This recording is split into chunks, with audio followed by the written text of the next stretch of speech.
Hello everyone.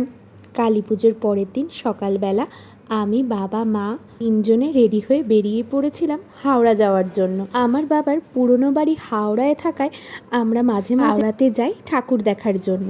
তারপর মধ্যমগ্রাম স্টেশনে এসে টিকিট কেটে নিয়েছিলাম। খুব সকাল সকাল যেহেতু বেরিয়েছিলাম, তাই আমি আর মা স্টেশনে বসে একটু চা খেয়ে নিয়েছি। তারপর শিয়ালদা স্টেশন থেকে সাউথের দিকে হেঁটে শিয়ালদা মেট্রো ধরার জন্য এগিয়ে যাচ্ছিলাম। আমি এই ফার্স্ট টাইম শিয়ালদা থেকে মেট্রো করে হাওড়া যাচ্ছিলাম। তো বেশ সুন্দর করেই সাজিয়েছিল মেট্রো স্টেশনটা। আমি একটু ঘুরে মেট্রো স্টেশনটা দেখছিলাম, এর মধ্যেই মেট্রো চলে এসেছিলো আর মেট্রোটা ভীষণ ফাঁকা ছিল। টাইমের মধ্যে হাওড়া পৌঁছে গেছিলাম।